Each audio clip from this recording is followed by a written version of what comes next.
Fantasy Barrel fans, welcome, welcome. We're super excited for episode 3. We got a jam-packed show for you today. We're with our main host, myself, Mr. Vieira, Mark Vieira, kicking it. We're super excited for the show. We also have our amazing co-host, permanent now, on the seat, Mr. Javier Vasquez. Looking forward to having him on the show. And the drink of today that we will be drinking to and talking sports and having a good time is the good old-fashioned Jameson and Ginger Ale. Is a classic. It's something that, for me, ever since I've gone to Dublin, has been an amazing drink. Very simple. Just Jameson, ginger ale, a little bit of lime. Does the trick. Don't need to go crazy. Very simple ingredients in that regard. Javi, I know you drink sometimes Jameson and ginger ale, maybe not your preferred choice, but when you do drink some type of whiskey, what are some of the whiskeys that you like to splash with some ginger ale or on the rocks? Guess I'm a very simple person. Wild turkey for sure. Like Macallan, Jameson, Jack Daniels. Yeah, very simple. I don't like none of the expensive stuff. I guess I'm a cheap date. Yeah, he's a cheap date. I would agree with majority of the selections. I also would like to add their Tullamore. Tullamore to me is an excellent choice. I like Irish whiskey more often than American. I know that's debatable. And then you got your Scots. You definitely have Macallan, that is the creme de la creme. And Wild Turkey, good American one. Buffalo Trace, if you're looking at bourbons and whiskey taste. Very simple drink to make. Not really much. Sometimes I do recommend to users, if you are doing whiskey, you're getting your ginger ale and lime, a little bit of Saint Germain. It gives it a little bit nice of a lavender taste as well to it as an alternative, and something that I actually was at STK, and the bartender there had a really good conversation with me. He said, "Have you ever had it with a little bit of Saint Germain?" And I was like, "Never even heard of it." Tried it, and ever since, it's a nice little splash. Don't go too nuts on it, especially if you're either doing a single or double.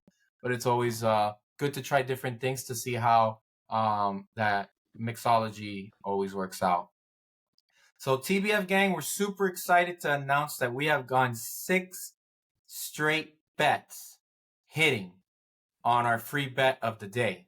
I'm talking side cash coming in on the flow. Don't quit your day job.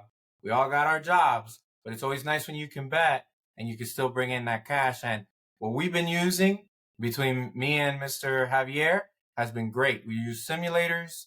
We look at the different analytics. We look deep into the data and we make the best decision. Are we always going to hit? Absolutely not. But we always like to put the chips on our side. We don't like to gamble. We like to make sure that we bet on our money, our hard-earned money, on what we feel is going to be the best bet. And today's hit, March Madness, Creighton Blue Jays, God bless you, love you. That one I felt was super easy just by the size difference that they had versus the Akron Zips. So we look forward to it. We got another tomorrow. We have an excellent bet that we will release later on in the show. That is going to be a March Madness special one more time, but you're going to get it ahead of time before our Instagram post so that everybody can be able to lock in the bet before those spread points move and you don't get the same opportunity in that regard. So if you haven't followed us yet on the Fantasy Barrel podcast or our Instagram or our TikTok or on our X, please make sure to do so. We always are giving out those free bets free of charge. We're just wanting to help out our listeners. We want to help them out and make sure that they can follow us and get a little bit of more side cash in sports betting as opposed to gambling. So if you haven't done so, please go ahead and check us out. And always like our podcast. You can listen to us on Apple. You can listen to us on Spotify, iHeartRadio. You can watch us on YouTube. You can watch us on Vimeo. You can watch us absolutely anywhere just to make sure that you continue with the latest and greatest information. We got a great show today. Very simple. We got a lot of buzz. We got a lot of movements going on in free agency. And I don't know about you, Javi, but before we get to free agency, there wasn't a time in the free agency. I thought this year was going to be a relatively quiet, not so many changes. But then, man, it was like our phones were blowing up, and I really felt like Adam Schefter with all the moves were happening. I don't know. What's your take on just the NFL free agency thus far? I don't think we'd ever recall like the NFL like moves ever being like this crazy, like this like frenetic pace of people jumping from team to team. Like we see this in the NBA, never in the NFL. Like I've never seen so much player movement in the NFL. So it should make for a very exciting NFL season. It felt like every running back in the freaking league, with all due respect, just traded or went to a whole brand new team. Unless you were like Mm-hmm. your CMCs or your well established rookies like Brees Hall and stuff. It's like everyone else, we're all just gonna move around in a carousel and go to another team. So I agree with you. I was actually shocked on so many moves and so many change of players going to new teams, and it could work well sometimes. But a lot of them got some of their bag, and some of them got too much bag, which we'll talk about, and some of them maybe didn't get enough bag and was a steal. So we're gonna start in this segment and talking a little bit about what were the top five of our favorite after seeing everything until today of March 31st, March 21st. We're going to talk about our personal top five. Doesn't mean that it's not. We could get a little controversial here because if you're a specific team fan or if you really like a certain player, there's no harm, no foul. This is just our opinion. But this is from our perspective, looking at data, looking at Pro Football Focus ratings, looking at contract, what expected contract, looking at team fit and is it going to work for the team what they got. So we're going to start with Javi. What would you say was one of the first shockers for you that you really loved in free agency? So I'm gonna start off with a trade. One of the moves that really shocked me was Justin Fields.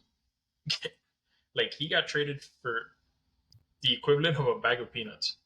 Um, and you know me, like I've been champion A, Dolphins, make a move, try to get Justin Fields if you could get him for the cheap. And I'm sorry, that was really cheap. So the Steelers this offseason, you can say they have a horseshoe up their butt or something, but they were able to get Russell Wilson for $1 million, which for all the people saying, hey, Russell Wilson, trash, I'm sorry, man. The Broncos are beyond repair. And last year it wasn't Wilson that was the issue for that team. And then on top of that, you're gonna add now a young quarterback that you still don't know what you have in him. To me, that's one of the more like underrated, like good moves. Um, if we're gonna talk about like my top moves in free agency so far, I'm gonna start off number five. I'm gonna say Baker Mayfield. Like going back to Tampa Bay, I think that was a perfect fit. Just because Baker again, like nobody expected him to do much with the Bucks, and he carried that team essentially. Um, and good for Baker. Like a lot of people don't like Baker. I've always rooted for him. I like the way he plays. I like the way he carries himself. Like the guy's all about football and team first. And again, we are always criticizing players for being selfish, and then when somebody's selfless like Baker Mayfield out on the field, he gets ridiculed for it. So that's one move that I really liked. That another one that I liked was Jordan Poyer. Man, what a steal for the Dolphins to get him for 1 year for what $2 million. Like, come on, like Jordan Poyer has been an All Pro in this league, and obviously he wanted to come play in Miami. If not, he wouldn't have signed for so cheap. Could have had his choice to go anywhere. My third pick, I'm going to say, is Derrick Henry. Um, again, Derrick Henry's been an incredible running back in this league, and now you're adding him to a Ravens team that's already good, but you have the threat of Lamar Jackson. Everybody always talks about Lamar Jackson running. He can beat you with his arm, but now he has a running back that can literally run over anybody. So how do you defend that team? To me, like the Ravens just got a whole lot better. Um, Second move, I will say for sure is going to be Mike Evans. Not just because he's going back to the Bucks, but because he didn't go to the Kansas City Chiefs. He would have gone to the Kansas City Chiefs. I'm sorry, they're probably three-peating, and that's it. That's a wrap. Um, but again, my favorite move of free agency so far. I'm a big fan. I said it in the first episode of the podcast. Kirk Cousins going to the Falcons. Wow, like Kirk Cousins has always been a genius when it comes to signing these contracts, signing for guaranteed money left and right. Like he's made more money than any quarterback ever in the NFL. That's insane. And everybody can dog Kirk Cousins saying, "Oh, he's not a winner. He doesn't show up in prime time." You know what? He gets paid like a winner, and that's all that matters. Going to an Atlanta Falcons team that, again, is established. You can argue that Atlanta was maybe a quarterback away from competing in the playoffs last year. So now you're adding him to a team that has Bijan Robinson, uh, Pitts. You're adding Kirk Cousins to that mix. Falcons looking scary on paper. Yeah, Drake London, Darnell Mooney, they added speed on the sides to do that. And Kirk maybe did not go home, as you said in your episode 1, but he got paid to go to Atlanta. And we all know that he's with his coach now over there and maybe competing on what could be considered a wide open division. I agree with a lot of them, and I want to touch base on it. What's got to be easily the move, and I put it in combo, and you hit it. Justin Fields, Russell Wilson. When you can fill not just your starting quarterback, but also your backup quarterback for a total of $4.4 million. I will repeat, okay? Because Jacoby Brissett got 1 for 8. We got Jameis Winston 1 for 7. You got Russell Wilson, and you got Justin Fields for $4.4 million this year. Okay, Russell Wilson signing is 1 for 1.2, getting paid all that dead cap record by Denver Broncos is bad deal. We talk about Justin Field. You talked about the pick, conditional pick right now, 6th round. If he doesn't play, it'll just stay at 6. If he plays a lot, can go up to a 4. But also could be a 1-year rental because after this he has a $25 million option. So while the pick is great, his potential of playing there is great as well, because if Russell Wilson is indeed at the end of his career, an easy fix for them is to go to Justin Fields. And I can argue anybody here. Both players probably are better than Kenny Pickett or Mason Rudolph. And we're talking about a Steelers team that on top got Patrick McQueen and are probably going to be making some more splashes. I think they're waiting for the market to die down and they're going to be budgeting and they're going to do some splash in the draft. They're a team that's to be reckoned with because if they make the playoffs, and I got to give credit to Mike Tomlin, with Kenny Pickett and that team, now all of a sudden you add Russell Wilson and Justin Fields, it's going to bring a whole other dimension. When I'm looking at other amazing deals, I'm going to have to agree here. I think Austin Eckler is a humongous deal. Guy that has been consistent in the NFL. Chargers are restarting their organization, new weapons across. They'll be drafting players. They'll be getting younger. They got a player today that we'll talk about. But when you could get a dynamic running back in Austin Eckler that not just can run and be a little bit more of a change of pace back, but also can catch out of the backfield for 2 years, $8.4 million, max deal of 11.4. I love that combo. I love the combo with Brian Robinson, and he's the pounder. And then you can wear out the defense, and then they got to plug in Austin Eckler, where vice versa, it was Isaiah Spiller, the backup, and others, where Austin Eckler was taking the beatings. And I think as he's getting older and there is some mileage, okay, that's why maybe there is some discount there in running back market. I think this is a hell of a deal. And when they get their quarterback, they're going to really enjoy having Austin Eckler there for the 2 years, especially if how I predict Derek Maine goes to Washington. He's got some nice gadgets there thus far. Still need to build more. Washington ain't going to be a playoff team right away, but now they're going to retool. And when you have a veteran, great locker room presence, amazing podcaster too, in Austin Eckler, and really knows his football, not just from the running back position, but could be a future coach down the line, it's always a great deal for me. I gotta definitely agree on this because after I today went to Pro Football Focus and there's been a lot of like back and forth on Kendall Fuller, but Kendall Fuller for 2 for 16.5, and I had to do a couple comparisons in relation to the players of similarity, where they ranked, because all I see in like Twitter and everything is like, he was getting burned in Washington either way. And I even mentioned it to you, Javi, like, all the people keep saying that this is a bad deal and everything. I want everybody to understand that Kendall Fuller was the 7th best Pro Football Focus cornerback. And we have a similar player in Jalen Johnson, right?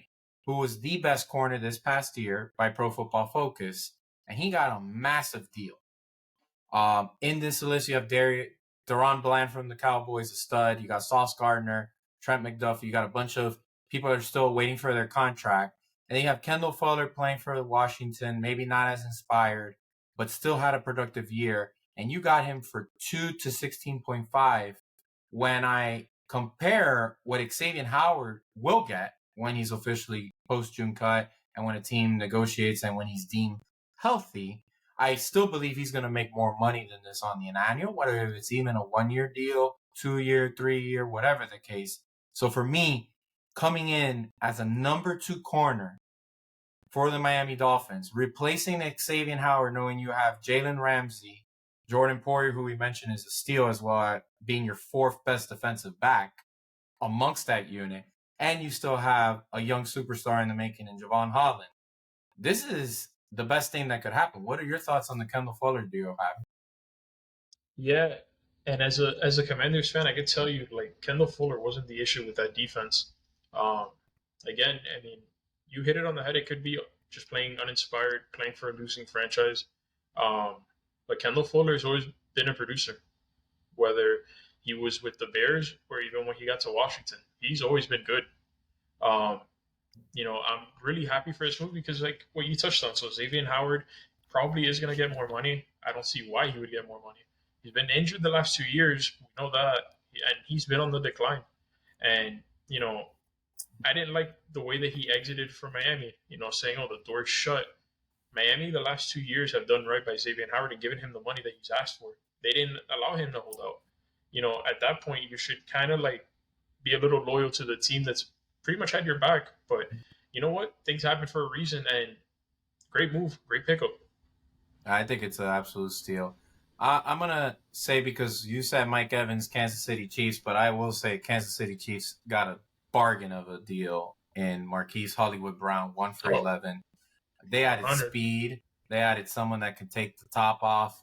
And for $11 million compared to what other receivers signed for, I take that deal. The rich got richer is my first bullet point in this, because it's insane.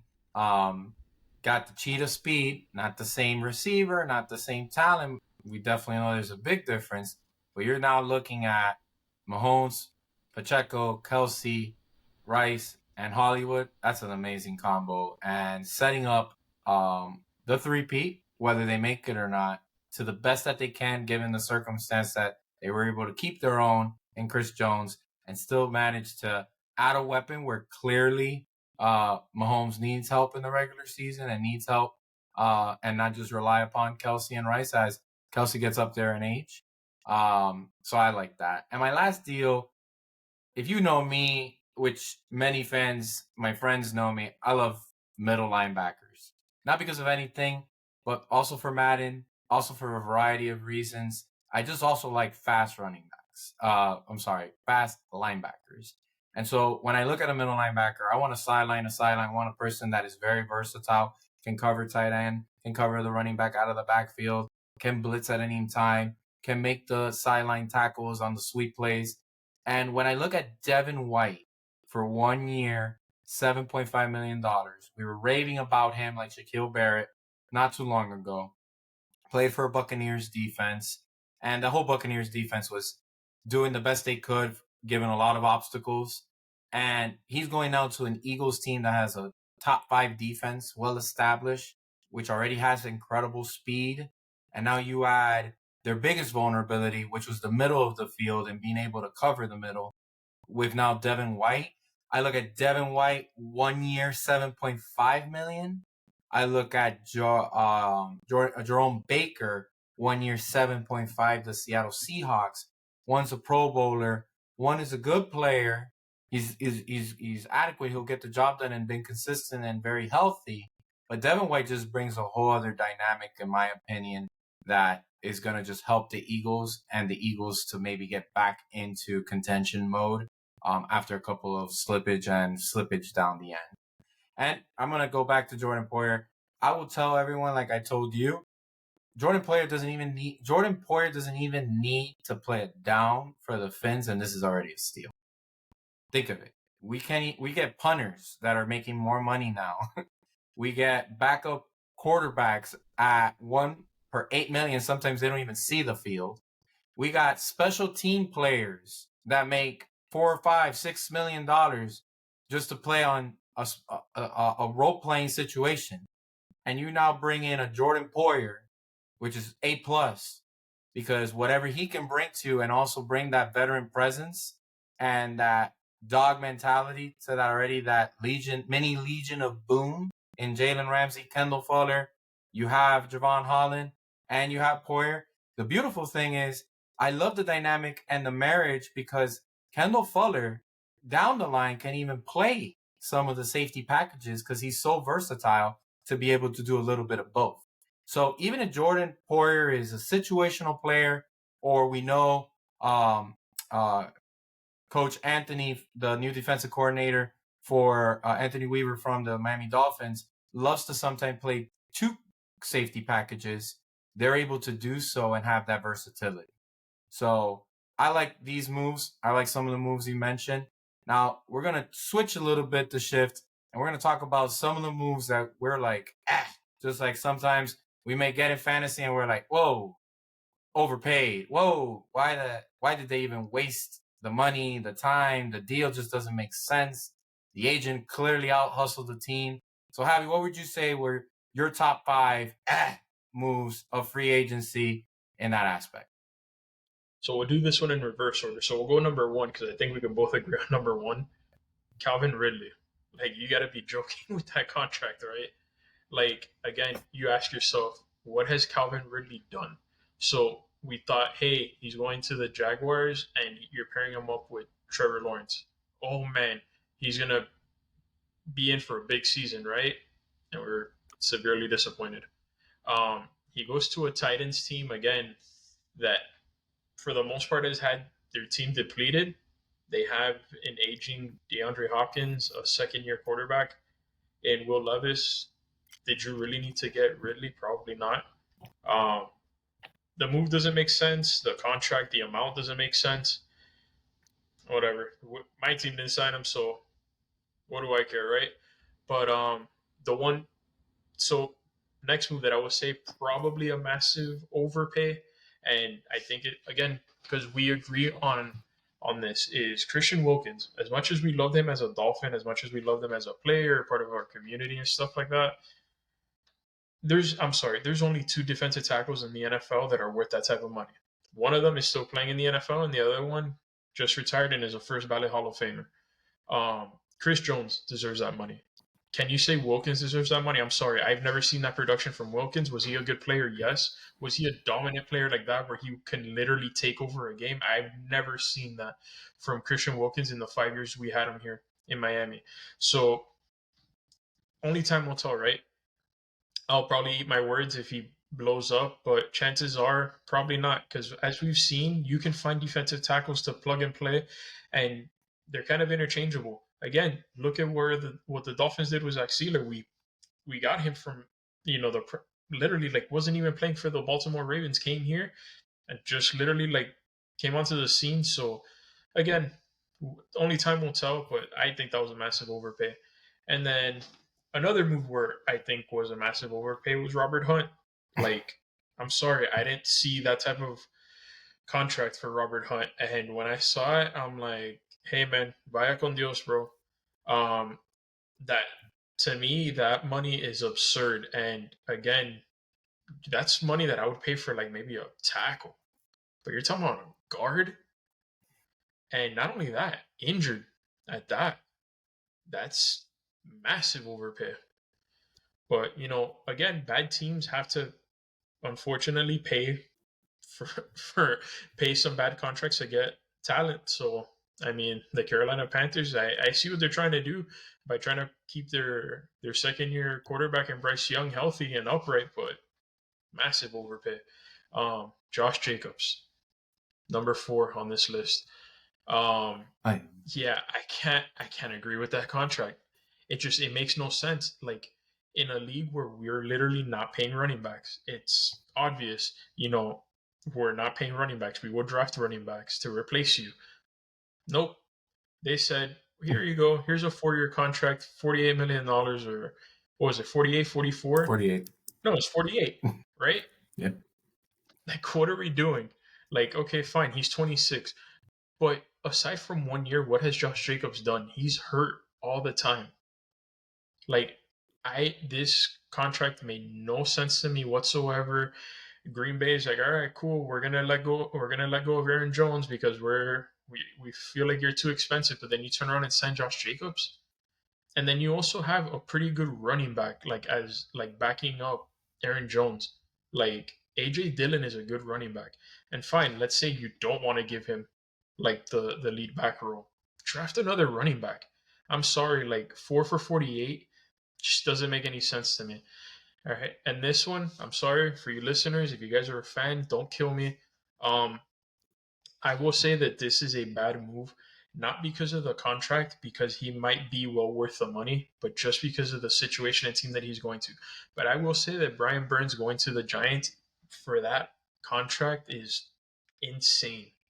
Um, and the Giants in the past have been burned by this. Like, remember when they signed Olivier Vernon from the Dolphins to that massive contract, stupid contract, and we're like, oh crap, like he's gonna freaking ball out, and he didn't. So can this be the same thing? Probably not. Brad Burns is, I want to say, a better defensive end than Olivier Vernon, but for that amount of money and the team that he's playing on, I don't know. Giants are trash, man. And for any G-Men fans out there, I'm sorry, but yeah, the Giants aren't really good. They're trying to figure out their quarterback situation. So I think that might have been more important than overpaying for a defensive end.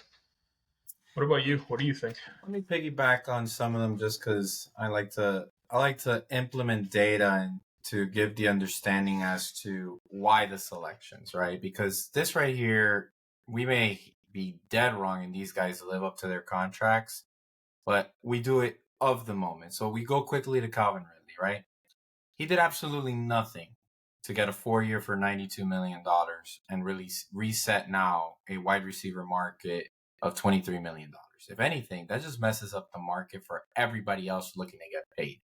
If Calvin Ridley's worth that, God, now, of course, T. Higgins is going to be requesting every trade and say, hey, if Calvin really got that, and I've been 10 times a better receiver than he has, and a top 10 receiver, if I go anywhere, I'm the number one receiver, and Quan Bolden behind Larry Fitzgerald type of Batman and Robin.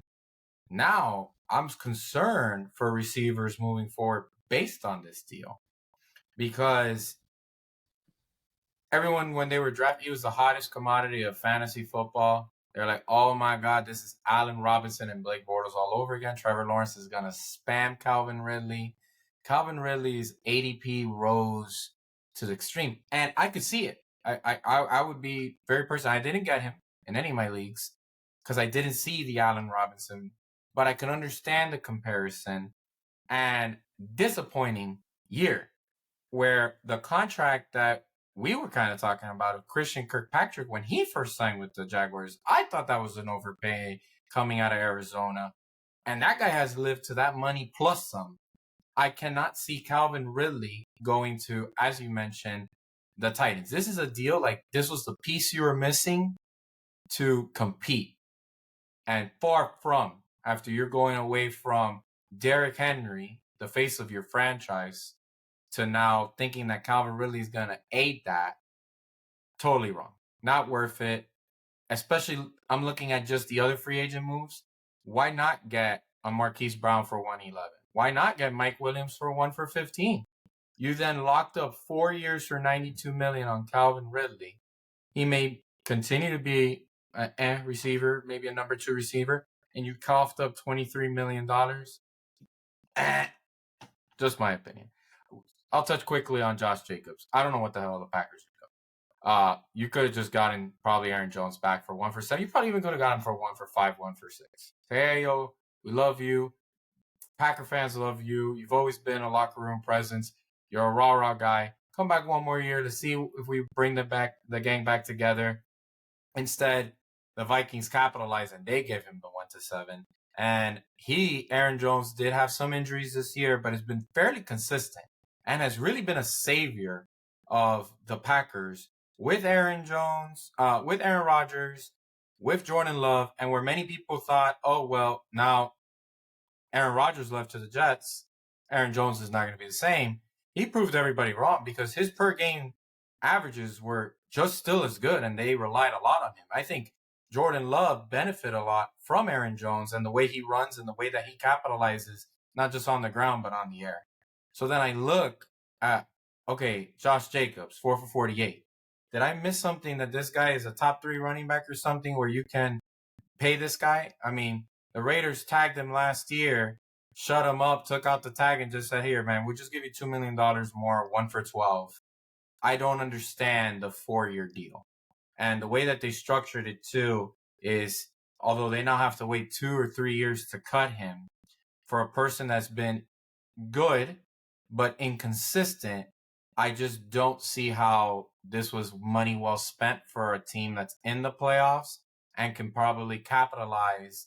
What I would say if I was the GM, I would have brought back Aaron Jones, and then I would have considered Mike Williams, who just signed with the Jets for 1 for 15, and say, well, I rather spent my $15 million there.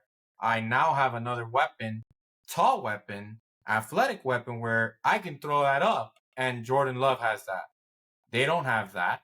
And I think it's a waste of money. Robert Hunt, I'm just going to, this one is as simple as it can get. I had him maybe at around $15 million because he is a top 10 PFF player, Pro Football Focus rating. Had a tremendous year. A lot of benefit to that, I believe, has to do with Tua throwing the ball in 2.8 seconds and quick releases and not getting sacked. But I'm going to look at it in this perspective. I always take contracts, and I'm a data-driven guy, guys. You know me. That's how I place my bets. I look at data. Lindstrom from the Atlanta Falcons was the number 1 and is consistently top 3, top 4 every year. He signed 5 for 105. Let me repeat this one more time. This is a consistent Pro Bowl guard year in and year out, and he's on a 5 for 105. Meanwhile, Robert Hunt, good. Okay, he's a top 10 guard. Nobody's arguing. 5 for 100 million, you overpaid. 5 for 75, 5 for 80, I think was more than fair and reasonable considering a guy that hasn't been to the Pro Bowl. Again, has good potential, but it's like what Javi, you mentioned. These players in these not so great teams, they got to overpay in order to bring them. Because if you're going to go play for the Raiders, you're going to go play for the Titans, you're going to go play for that, you know you're not going to be in the championship. You know you're not even probably going to maybe make it to the playoffs unless some things go your way. So you got to get paid. In order for me to go, I stabilize my family. We're going to go over here. This is my big contract. Maybe after that, I'm going to chase rings. So I respect that mentality. Christian Wilkins, you hit the nail on the head. For me, if you're a $25, $29 million, is you're a game changer. And I really want to hit the X fans and everyone here that this signing is not so much for him, but it's to alleviate Crosby. Crosby might be the best defender with TJ Watt, Nick Bosa. I may argue that Max Crosby is a freak of nature because he didn't even have that defensive tackle, and that guy still produces every year. So if you're telling me that you alleviated pressure and you wasted this amount of money for Max Crosby to probably do the same production, if not, now maybe a little bit less because you bring in Christian Wilkins, I think this was ridiculous. You said it. Aaron Donald's worth that money any day of the week. Chris Jones and his money is worth it because those guys are first ballot Hall of Fames. Christian Wilkins, here we go again. Not a Pro Bowler yet. Borderline. Great locker room guy. Raw guy. Definitely a team captain. But it's like we say, and this is a business at the end of the day. You have to say, is the athlete going to be worth his contract? And majority of the times when you're in free agency, you know that answer already. When you're buying people, you know it's not. And I love Christian Wilkins like we did. And we said in our podcast, we got to bring him back. But knowing the amount, there's no way that I'm going to do it, especially that is such a replaceable position with all due respect, unless you have that elite. I treat him the same as running backs. Christian McCaffrey, worth every penny. They go to the Super Bowl. He's a game changer, makes Brock Purdy better. Chris Jones can single-handedly win you Super Bowls, save Super Bowls. Aaron Donald can carry the St. Louis Rams and win. Christian Wilkins is not that guy. I love him. And I wish him well, and I hope he's successful. I hope he proves us wrong. I hope we come back in a year, 2 years from now and say, Javi, we should eat our words. The guy was worth the money because he's still young. He has potential. maybe he gets better because Max Crosby is better than Bradley Chubb and Jalen Phillips. I just don't see it.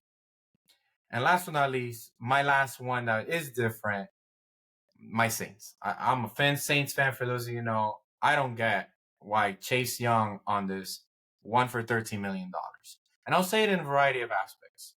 Pass rushers are expensive and they're very difficult to move. A lot of teams are very hesitant.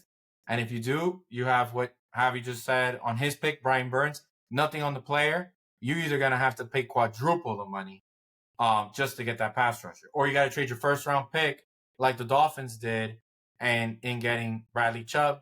Or you got to get lucky and hit on a Jalen Phillips in the first round. But that's very rare. You may draft 5 pass rushers and they may all flunk before you finally get one that's average. But I look at Chase Young. Overhyped. Yes, an amazing college athlete, amazing pass rusher, played for the 49ers. They traded for him and they were looking to see that they would get a spark out of him coming out of Washington. They just did not get it. Did not really produce, only got 2 sacks. And I want to talk about it because how you mentioned, what is Brian Burns going to do in the imminent future for the Giants? It's going to be a while, right? They may be in rebuild. I'm looking at the Saints. This is a desperation move. This is a move that they haven't done much. And all of a sudden they're like, man, we just let a bunch of deals go, or we let go of Michael Thomas. We haven't done any. We're sitting like the Cowboys and we just might as well get something, right? Or maybe they were thinking, hey, he comes under Cameron Jordan, Hall of Fame, sack artist, and he's going to turn it around. But he just came from Nick Bosa and he didn't do much. And so the 1 for 13 is not so much why I'm hating it like that. I hate it because this is a deal that if you say the 49ers, the Eagles make a 1 for 13, or a team that's missing that piece to get them over the top, all for it. But for the Saints, that they're not there, I don't get the move. So, interesting. Yeah, no, and to touch on that point, like he was on like my honorable mentions. What makes his deal even harder to like kind of stomach, it's like you just heard a couple of days ago that he's gonna have a neck procedure. So you're like signing him for 1 for 13 and you're having a neck procedure, like how are you even gonna come back from that? Like are you even gonna produce? So again, back to what you're saying, overhyped, when the Commanders drafted him number 2 overall, you were expecting like a monster on the edge, and he hasn't lived up to that. Unfortunately, there's some like Ohio State defensive ends that don't necessarily like pan out. He's one of them. But then you have like the Bosa twins, they panned out. So we'll see. Yeah. Well, it's an interesting free agency, and we got still a lot of moves. There's still some players there, trades that could take place. But we're gonna turn into our next part of the segment after we had a good conversation of free agency, and I think overall it was entertaining to see so many moves, so many players and new teams like we talked about. But I want to talk about where you build your teams and the most important aspect, because you could buy everybody in free agency, right? Everybody's got the same money. Everybody's got the same $255 million cap. But what's different is the draft picks. And when you create those young players for up to 5 years before they get paid and get them at the young age at the cheap price and really produce for you. And so coming into this segment, we're going to touch a little bit of places regarding the upcoming draft. We're going to specifically mention some of the players that we like to see in specific teams. We're going to also talk about some potential busts and just some match makes in heaven that we just kind of need to see it. It's all over the mocks, or everybody's anticipating it, and we want to see it happen. So we'll start with you, Javi. What would be your selection for some of the players coming up in this upcoming draft, and what teams that they should be married to for a very long time? So I have 2 players that I love to see on these teams, for good reasons. So the first one I'm gonna say I'd love to see JJ McCarthy go to the Vikings. Um, you know, People have been dogging McCarthy, saying he's a game manager. He really didn't do much to help Michigan win.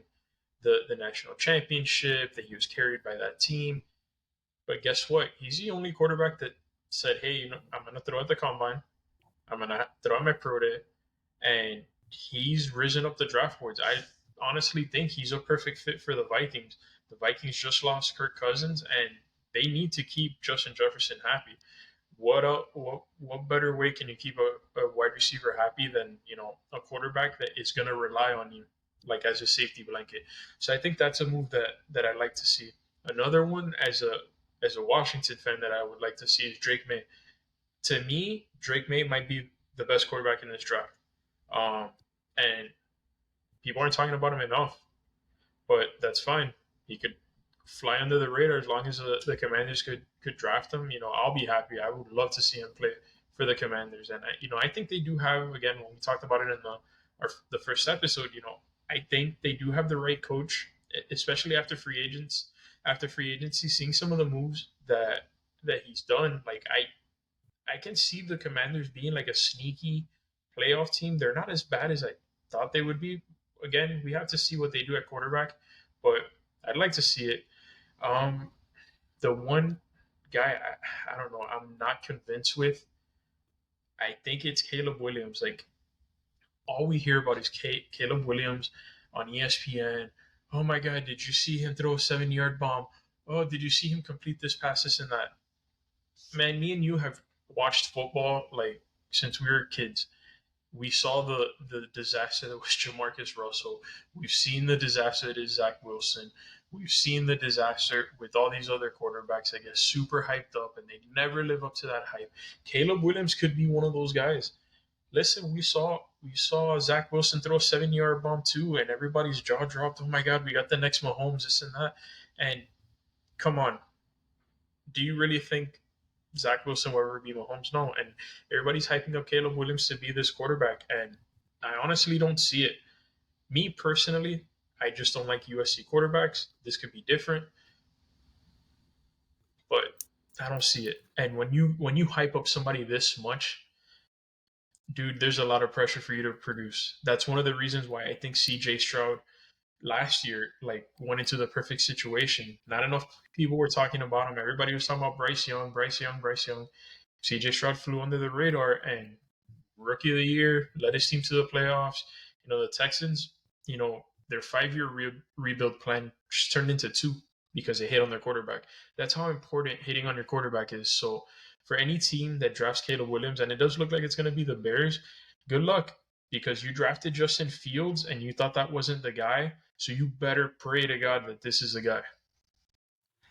Yeah, I'm going to start with Caleb Williams because he's actually a player I like to see, but he's also on my bust. And a lot of fans are going to say, wait, how did that occur? Well, I can say that the Bears have done their absolute best in this offseason to prepare Caleb Williams to not wait so much how they kind of did with Justin Fields and kind of get it. You're going to take the quarterback. You're going to take Caleb Williams, right? He's got the potential. He's got the fashion. He's got the marketing. He's going to sell jerseys for Chicago. We get it, right?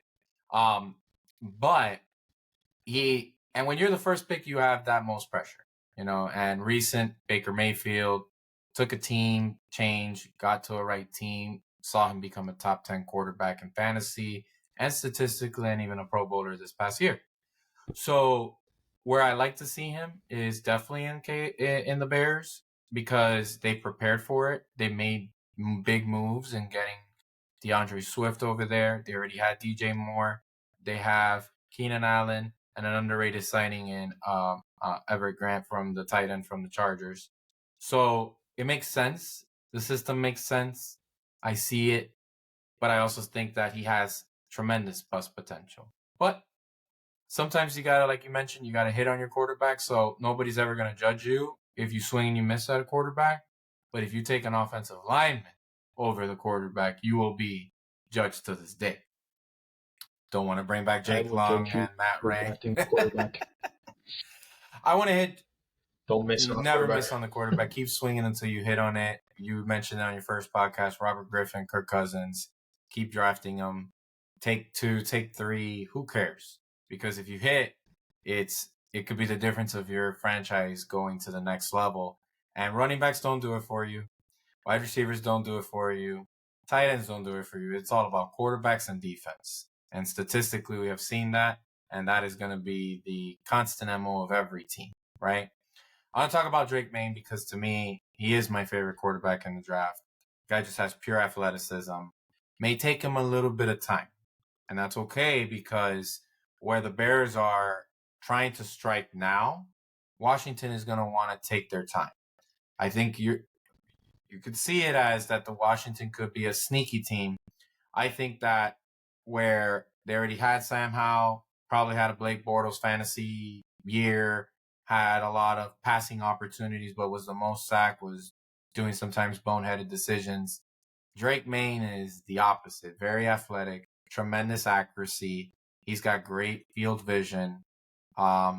He does need some work. He's got some mechanical issues coming out of North Carolina, not polished. Some people compare, be careful, Daniel Jones type of model comparison. But he's still an elite prospect. And if though Caleb Williams may have the higher ceiling, the lower floor is definitely Drake May between the quarterbacks from my perspective. So I would love to see him in Washington. I think him, Eckler, Brian Robinson, Scary Terry, Logan Thomas, and any other young potential. I know they lost Curtis Samuel, but I like his long-term potential there in that regard. The next two is like, I can bet my life that this is going to happen. Like, you can name it just because of the offseason moves that they have done and understanding that probably 1, 2, 3 is quarterback because we definitely probably see New England taking their quarterback, whether Jaden Daniels from LSU, whether they take JJ McCarthy, this is basically the two that I would think there, unless they shock the world, maybe trade the pick. But 4, 5, I don't care what receiver goes what because Malik Nabers and Marvin Harrison are both studs, and they both are going into a hell of a situation. I mean, lick your chops in fantasy.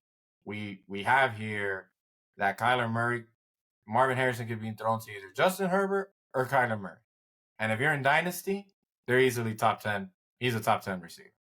And you look at the opposite, you got Malik Nabers, and most likely Marvin Harrison will be the first receiver off the board. It'll be hard not to think that happens, but we've seen Darius Hayward Bay in the Raiders, so I'm not going to take that. I know a receiver is going to go 4 or 5 back-to-back here.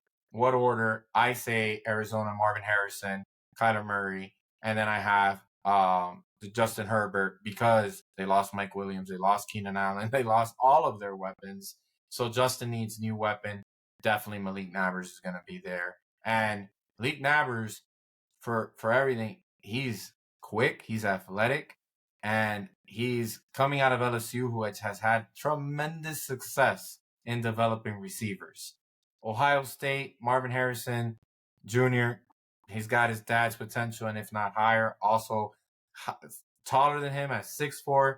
I mean, he's got that pure size, athleticism, muscle, a huge mismatch problem for corners, and definitely a person that was definitely very missed in the Georgia football game because he suffered the concussion. I'm going to hate saying this, but I have to stay true to the fact that we may be Finn fans, Washington fans, Saints fan.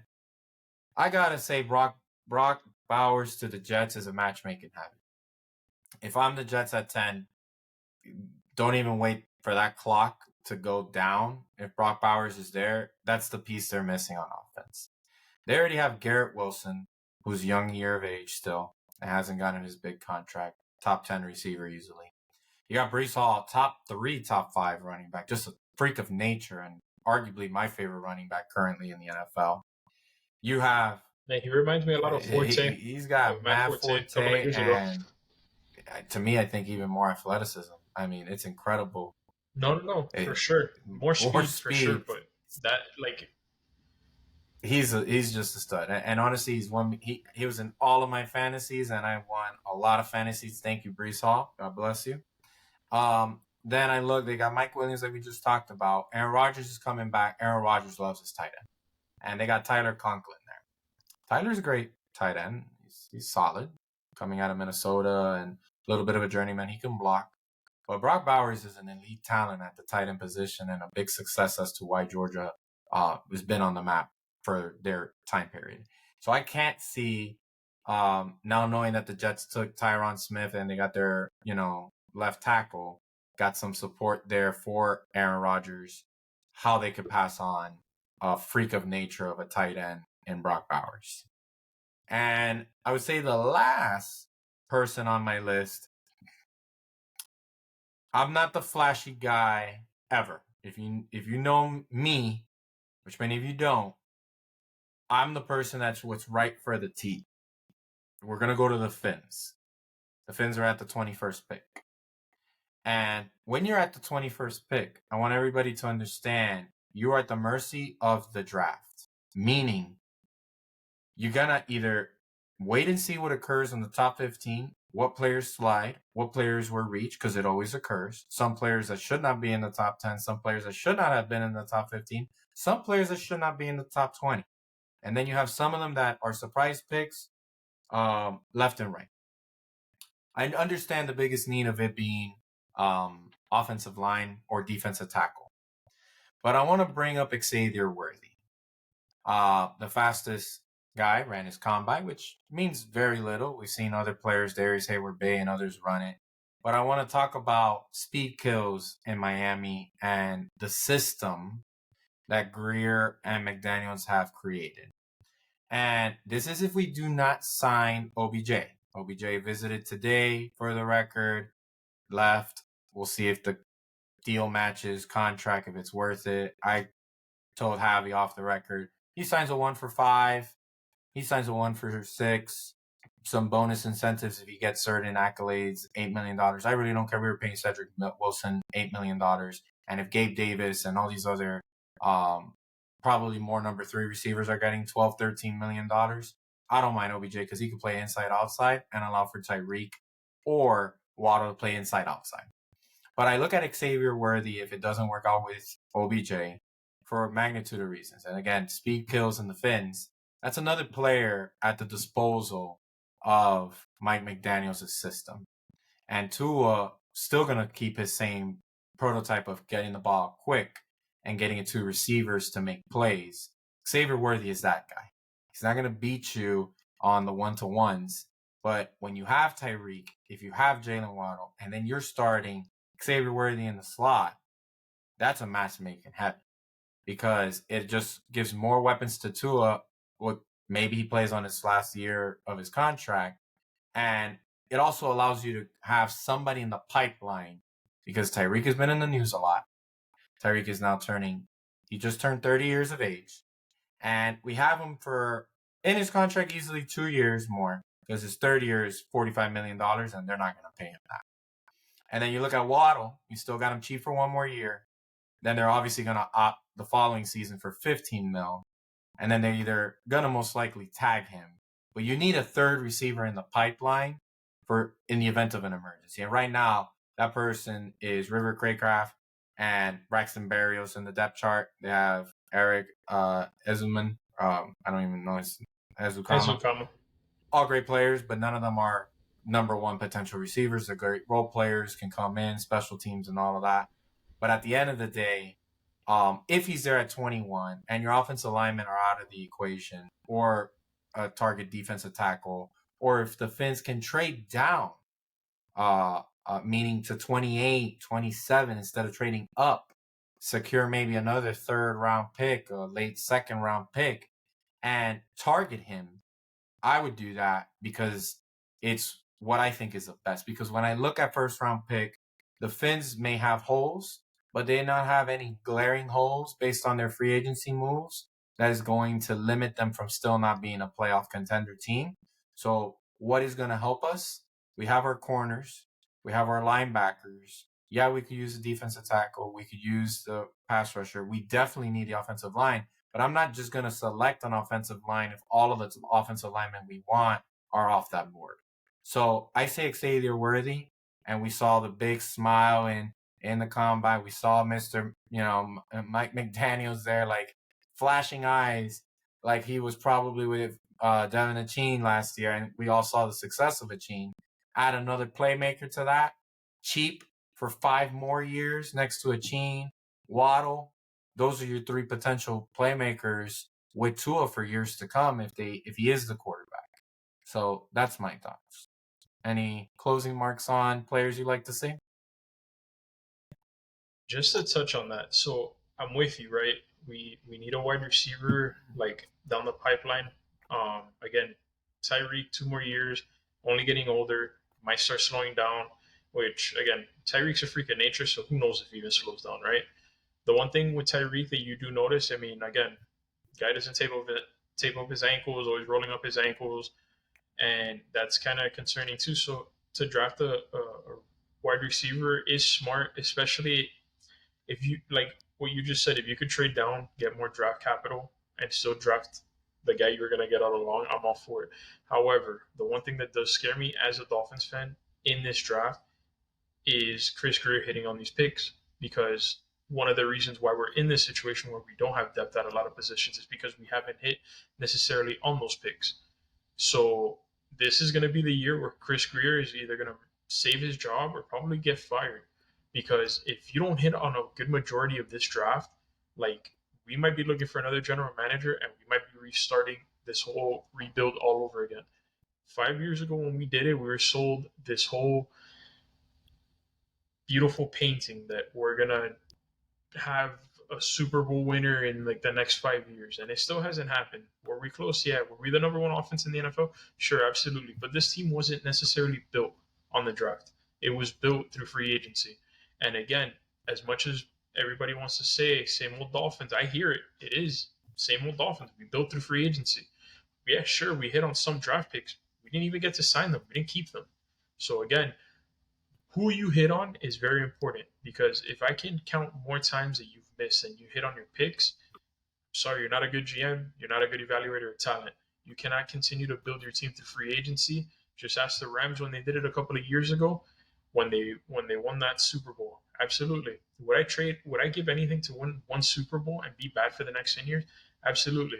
But for sustained success, you need to hit on these draft picks. I agree with you. So let's close off the segment on some of the busts that you think, and I know we already touched base on Caleb Williams. Is there anybody sticking out, maybe first round, second round, a lot of hype that you think has a lot of bust potential besides Caleb Williams? So if we go quarterback, right?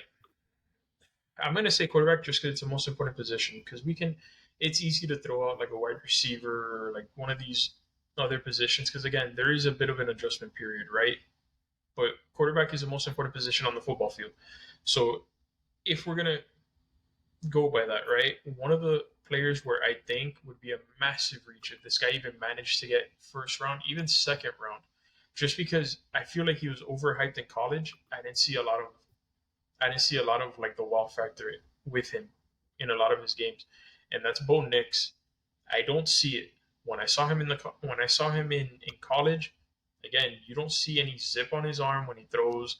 You don't see any like decisive playmaking ability. You don't see him fit throws into tight windows. The throws that he does make, like the wide receivers running wide open, like I can make that throw, you can make that throw. Like it's not like you're not the way I can explain it, it's you're not helping your team win. You're not being that game changer. And again, some team might draft him in the first round, and or even in the second round. It would be a massive reach. I don't see it. I see a lot of. I mean, this might not even be fair, but I see a lot of Josh Rosen in his game.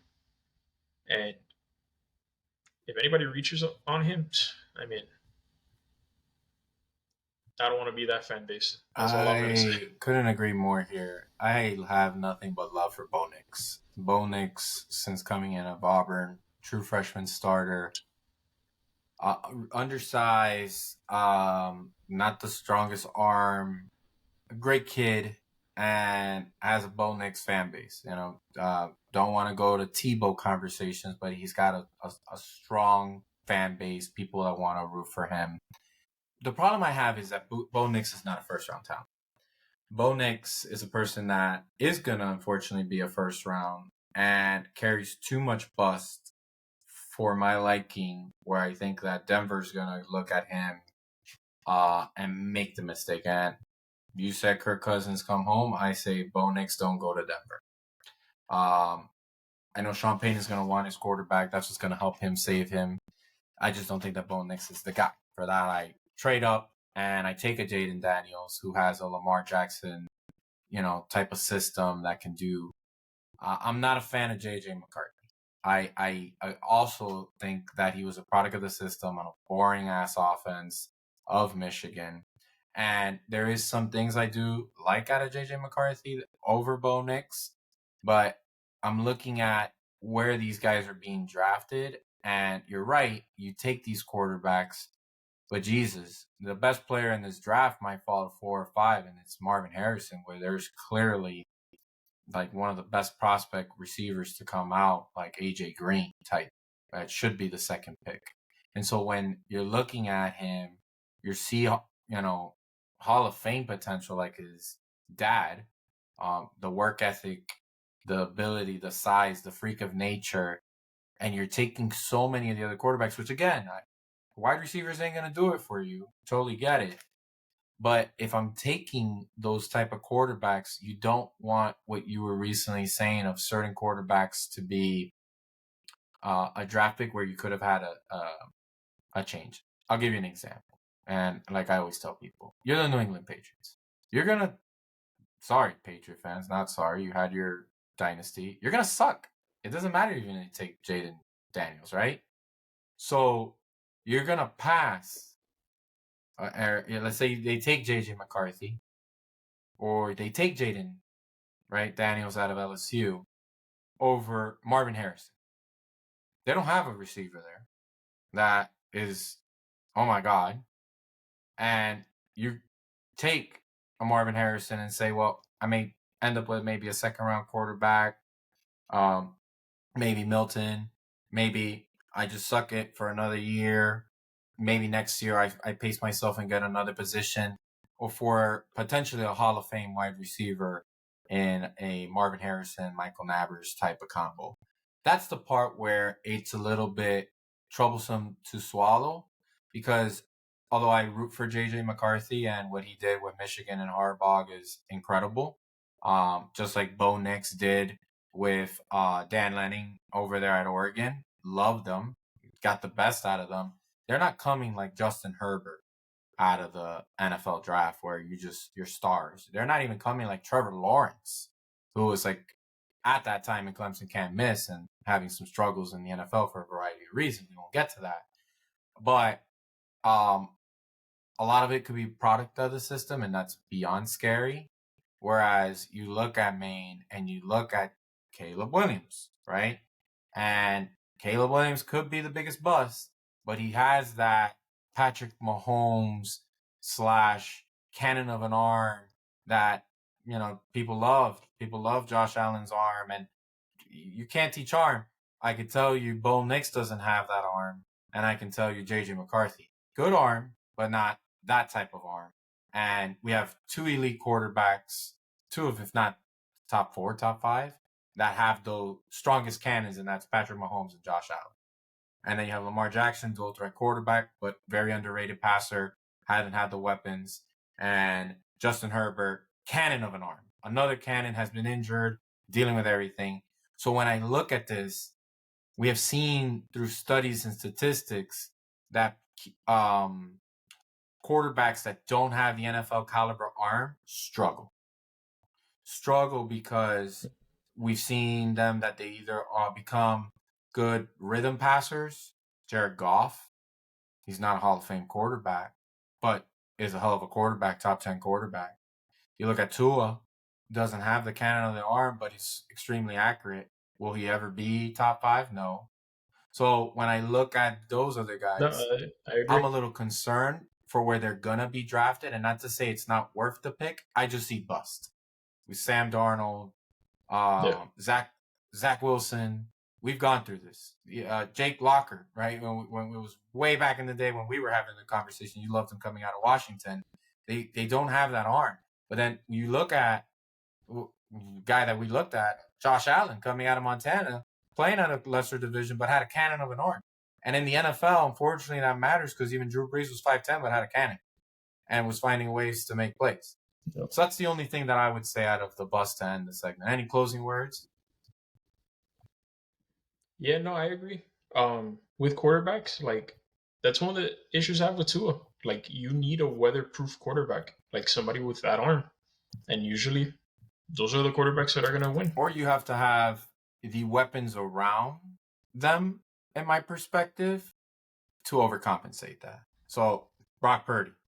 Brock Purdy comes to the Chicago Bears. He ain't going to beat Brock Purdy of the San Francisco 49ers. Brock Purdy's got a top 3 defense. He's got 2 hell of receiver playmakers and Brandon Ayuk, one of the best pass route wide receivers. And Deebo Samuel's a freak of nature. He just can run over people, has speed.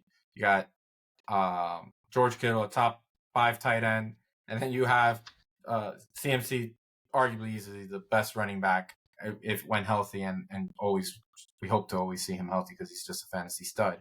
But Brock Purdy is not going to produce. You put Caleb Williams there, you may even can be surprised. So I look at all of those things, and I just don't sometimes think that Christian Ponders, like quarterbacks that don't have that arm but were in the right system, had a good career in college. Tim Tebow, as much as I loved him and wanted to see his success, you know that he was just not going to make it into the NFL and needed to have a change of position. So that's just my take to close up that. Well, Fantasy Barrel Gang, this is the end of our show. We hope each and every single one of you enjoyed. We enjoyed drinking to our Jameson and Ginger Ale. We love talking NFL free agency and the craziness that occurred. We love talking the NFL draft, and as we come up now in the end of April to see what actual selections will take place, what teams improve, what teams have the boneheaded mistakes, and we'll have that segment after the draft so that we can do it. Our next show will be coming up talking about opening day of baseball, which is right around the corner next week, Thursday, April 28th. So we're excited to see some free agent moves that just have occurred now with certain players, and one even today of our personal fan of JD Martinez due to the relationship that we have with him. And as promised, I want to, before we go, already release what I say is the free bet of the day for tomorrow. We'll be releasing Instagram, X, Facebook, as well as TikTok. And that's going to be going back to March Madness because we got the March Madness fever. And I'm going to take James Madison +7 versus Wisconsin. James Madison as a underdog. I think they have some good potential to make some noise here. Wisconsin has some question marks across whether they have played that caliber. I'm not saying that Wisconsin can't come out and win on top. I just think that this game is going to be a lot closer. Spread right now is at 5.5. By the 1.5 points, you want to make sure that you secure 7. And I think that this will be a close matchup, and maybe even James Madison putting up the upset.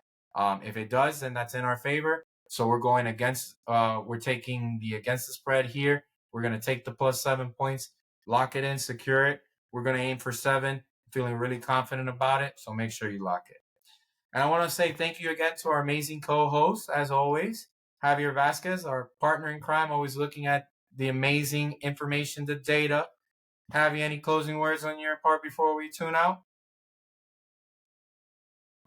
Yeah, just remember when you guys hit on your bet, send 10% to the big guys. All we ask is that you announce us or tell your friends. We want to build the population and crowd. We're just trying to make sure that we can give advice and we avoid people from gambling and actually doing sports betting. And there's a difference when that occurs. When you're gambling, you have no data on your side. You just have a hunch feeling. That's like you going to the Russian roulette table, putting $100 on black or red. There's a 50-50 chance. Not always are you going to hit, and sometimes you get hit and you get lucky, right? But that to me is gambling. I always like sports betting to have odds simulators, data that are to your advantage, that kind of give you more odds of potentially hitting. Because again, as I mentioned, nobody's hitting 80, 90, 100% of their sports bet. If they are, they're fake, they're phonies.